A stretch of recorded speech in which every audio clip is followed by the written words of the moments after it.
Tennessee This Week from WATE's 6 on Your Side starts now. Hi, everyone, and welcome to Tennessee This Week. I'm Lori Tucker. Glad you're with us. Can you believe it has now been 1 year since Helene battered the region? Portions of East Tennessee and North Carolina absolutely devastated by the storm. Look at this. You remember this video. Entire sections of I-40 washed out. People losing their homes, people terrified. Since then, a lot of folks have been working to rebuild, but the recovery process continues all this time later. It's a long-term thing. I am joined now by Cocke County Mayor Rob Mathis, of course, one of the areas that was hit so hard by Helene. Thank you so much for coming in. Thank you for having me, Lori. Are you with me? Do you believe it's been a year since all this happened? In some ways, it feels like yesterday. In other ways, it feels like it's been 3 or 4 years. I can see that. You're the first county mayor there, and this is your first big thing. And talk about walking right into the fire. Yes, this was my first term, about halfway through 2 years into the first term, almost to the date, and it just hit us out of something that nobody expected. It's the worst disaster we've had since before Tennessee was a state. With that, it's been very difficult, but it's also been very inspiring. We've come a long way since those floods hit. We talked about the recovery being a long process. We've come a long way. We still have a long way to go, but we're going to continue to stay unified in that. And we're determined to come out of this stronger than we went into it. Failure is not an option for us. Let's go back to September 2024. And when you look back on that, what stands out to you the most about what happened when you realized the enormity of it? Well, we didn't realize even that morning the enormity of it because our skies were clear. We had received a lot of rain the night before, and then it cleared out. But we closed all the offices just as a precaution because we thought there's going to be some flooding probably. I went to the Emergency Operations Center, and we're just going to work from there that day and handle things as they came. And then we got the first emergency call around 9:40 that morning. And then from there, we knew very short order that this was going to be something beyond what we had even imagined. But I just thank God that we had the team in place that we do, both within our emergency responder community, our schools, our citizens, our churches. Everybody just pulled together like I don't think any of us thought possible, and got us through that situation in a way that just still inspires me today. I know that you use the word unified. It's on your website. Yes. You talk about that a lot. That's so important. We're in the volunteer state. We are. I've been here a number of years, and I always marvel at the volunteer spirit, where you ask and you receive when it comes to help in this time of need. Are there some stories, and I know there are, that really stand out to you, where people who are just at their lowest and somebody stepped in, almost miraculously? Oh, there are more stories that I can tell, and really it would depend on too. It started from the very beginning. I mean, our swift water rescue teams, a lot of those folks are with volunteer fire departments, so they're volunteering to go out and put themselves in harm's way to help people. From those people to the folks who showed up to help with our water distribution, food distribution, the churches who opened their doors to become distribution points around the county. Our long-term recovery group now is made up of volunteers, mostly volunteers, and that began when we realized there was no water, the stores were closed down, there was no way to get food, water, and all the other necessities to the citizens of the county in the midst of this.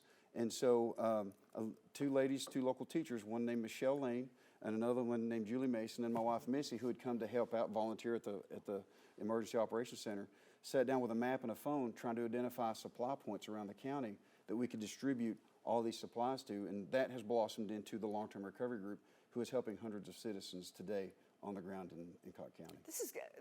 It's amazing, and this is going to go on. We don't even know how long this is going to take to get you where it needs to go. We don't know how long that is, but we're going to stay with it as long as it takes. And another one that just from the spirit of the community is we had an unexpected delivery. Now, this was a few days after the flood, maybe a week or so after, and we had our primary distribution point, which was a parking lot in a building that the school system owned, that they had stepped up and volunteered for us to use. I remember it well. You remember that? Yeah, the pod, they call it, the primary, the point of distribution, that's what it was. Yes. The point of distribution, that's where all the water and everything came in and got distributed out. So there was an unexpected delivery of water that needed to be hand offloaded. And I was down there talking to those folks, and they said, we need some folks to help us because we don't have enough people here. Put on social media, hey, we need help down here. Within 15 minutes, 150 people showed up and got that offloaded just so quickly. It's those things right there. And, I still get a little emotional thinking about it. And it's not just from inside our community. This help came from everybody around us.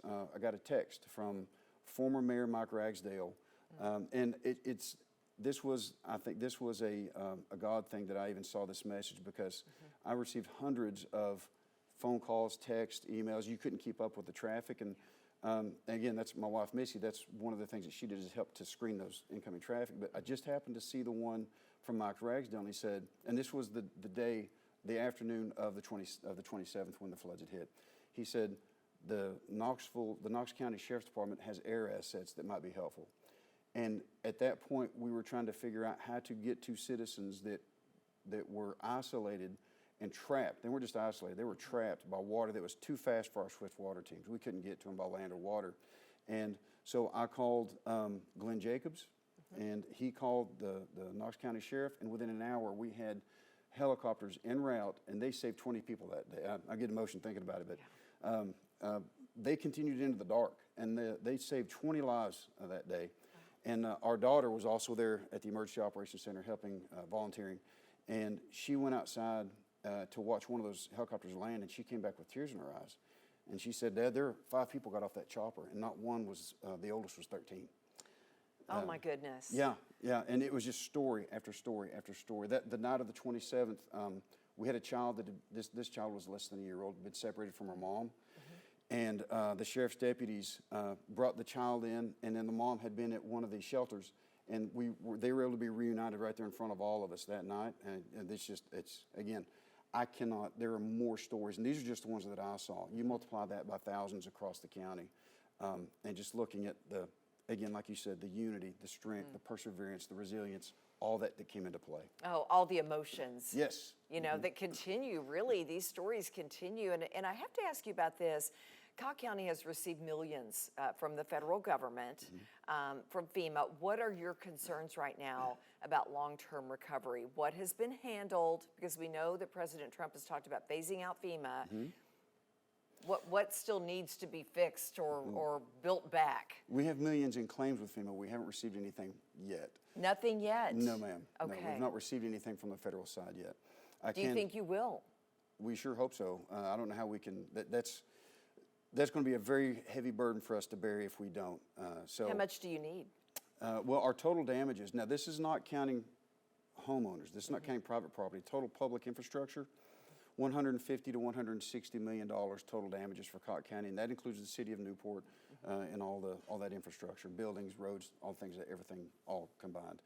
The biggest single ticket item, I guess you might say, is our jail. And it's still not open, It's right? still not. No, we have all of our inmates in our jail are in surrounding counties, and again, that goes to the kindness of our neighbors in helping us out in this time. Now, with that, that's still costing us. We still have to transport those inmates. We've had to hire extra people for the transport and to watch after those folks and to take care of them. And Jails are expensive. They're expensive, and the expenses it's costing us approximately $2 million a year to transport and care for those inmates that are outside the county. So that's money that we don't have. That we're finding ways to fund without putting that burden on our taxpayers who've just been through a disaster. But the replacement for the jail is going to be, the estimates that we have are $75 to $80 million to replace the jail that was destroyed in the storms. So that's just one component. We still have roads, we still have a highway department, we have equipment, we have so many other factors. Like my office itself was co-located in the same building as the jail. And so is our elections, our veteran services, Chancery Court. Chancery Court is now in a Mexican restaurant operating out of. I'm next to Where are you? I'm in a shopping center across town. Okay. We're next to Tractor Supply and a Chinese restaurant. So we're doing as best we can with all these things. And we're making it through one day at a time and making each day a little better than the last. And so far we're able to do that. Are you hopeful you're going to get all that accomplished? get the jail and your office and everything else that's needed. We have to. Failure's not an option. We have to. Failure's not an option. All right. You know, I mentioned earlier that you were elected county mayor in 2022. You just announced recently you are up for re-election. Yes. Do you think the worst is behind you in terms of something like this? I mean, who would have ever thought? I've had so many people say, who would have ever thought Tennessee would be affected by a hurricane? Obviously, it was the remnants, but they were sure strong and terrible. Well, as you know, I was in the military. I'm a veteran. And you served in Iraq, and we thank you. I did. Thank you so much for that. And that was actually a great experience for the disaster recovery or the response piece when we were running the emergency operations center in Iraq. I ran a tactical operations center, so it was just going back to that 24-hour operations, the frantic, the highly kinetic situation. It was a return to that. So that experience definitely came into play. And now the experience is I was the county trustee before I was mayor. So now the finance side comes into play with the long-term recovery is putting all of the economic pieces together. So and then you were a teacher before that. Is that where the heart piece comes in? The heart, and I think the communication as well. Yeah. You know, trying to get ideas across. But you're right. All these things that were a part of my personal background, each one of them came into play and culminated in this experience, both in the disaster in the days immediately following it, as well as now in the years after. They all play a crucial part in that experience. Did you have a moment when you knew how big this was becoming where you had to say, okay, I'm the leader here, and people are looking to you for guidance and support? You couldn't fall apart, obviously. Right. There's a reason you're a leader. You had the skills and people elected you to do it. But did you have to talk to yourself and maybe talk to a higher power to have that calm demeanor that is crucial in situations like this? That's a constant, ongoing conversation, both with myself and with God, and that's the first conversation is with God, and then He's the one that gives the calm and gives the peace to know that it's going to be okay, and then that enables. He gives me the peace, and as a leader, He gives us the peace. And then that enables us to transmit that and to communicate that to everybody else that, hey, we're going to get through this, it's going to be okay. Again, that and just, the prior experience and knowing that whatever we put out, if we're in a leadership position, whatever we transmit gets amplified. If we are a little bit panicky, everybody gets a lot panicky. If we're a little bit calm, then everybody gets more calm. It's just, it gets amplified across the community as we present it. Well, thank you. I think we're going to end on that note. Thank you so much for being with us, and much luck in the coming year. Thank you so much. And thank you for having me. And I want to thank you and WATE for continuing to tell our story, to keep our community in the public awareness, because in many ways that keeping us in that awareness is what keeps the support coming in and really enables our recovery to be successful. Well, it's part of our duty, and it's an honor to get to know those people's stories and to see the big hearts that are out there, and everybody, as you said, coming together in unity.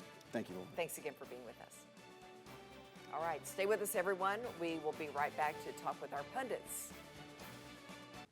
And welcome back to Tennessee This Week. A moment ago, we heard from Cocke County Mayor Rob Mathis 1 year after Helene hit. We covered a range of topics from emotional to infrastructure. Now let's bring in our panel of pundits. Join us today, Julia Hurley, Courtney Piper, and Michael Covington. Always good to see all of you. Well, thank you. Thank you for being here. So here's the big question. How would you rate the response over the past year from a local leadership level? We'll start with you. So personally, I think local leadership's done a lot more than federal leadership. I know there's been millions and millions of dollars promised to Cocke County and Unicoi County as well. I'm not so sure either of those counties have actually received their federal funding. It's been 12 months. We have families that need that. We have infrastructure that needs to be rebuilt. I will say the surrounding counties, all the way out into Monroe County, have sent their first responders, and roads commissioners all over the state have reached out and said, hey, what do you need? What can we give you? The unfortunate situation is that the longer that even the jail not being able to be rebuilt due to infrastructure issues and funding for that, Cocke County is having to pay other counties to house their inmates. So it's actually costing them more money even though counties are helping.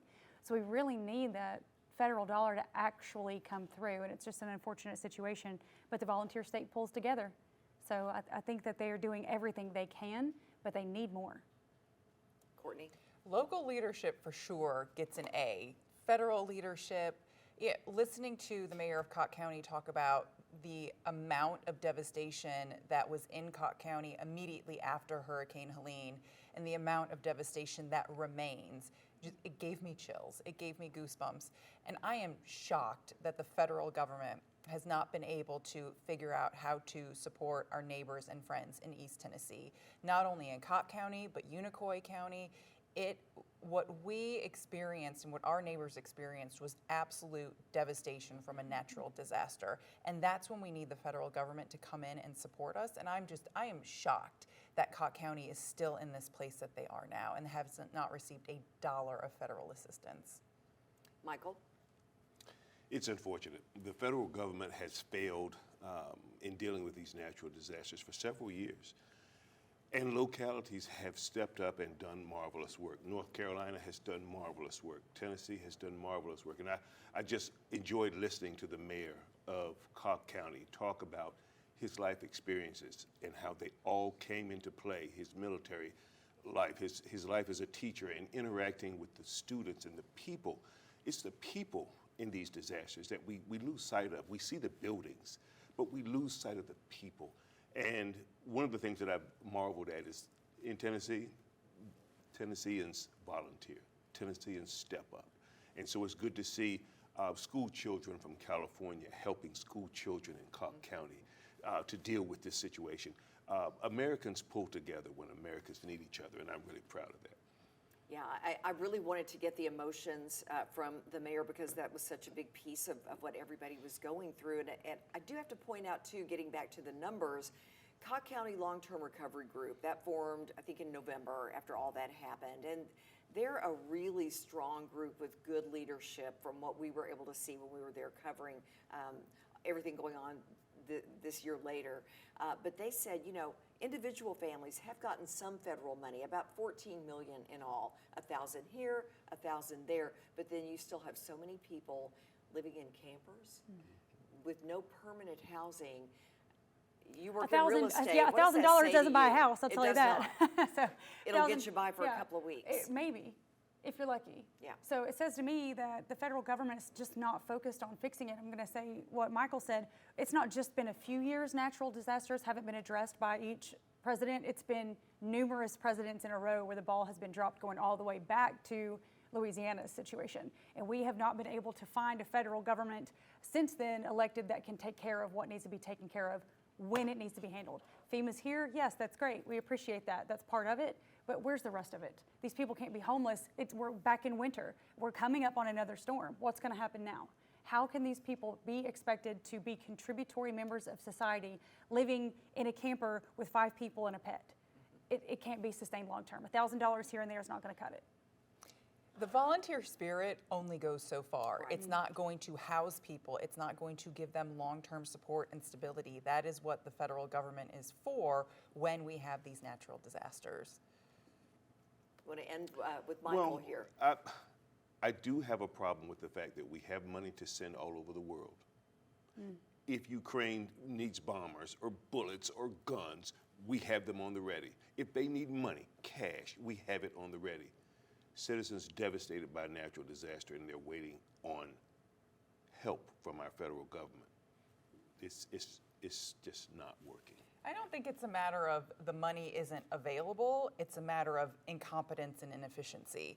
The money is there. It can be doled out. It can be sent out to Cocke County, and nobody's approving it. Nobody is saying that it's okay to do. And those local leaders are trying really hard, starting at the state level, to get them to kind of reach out and help. So we'll keep watching this.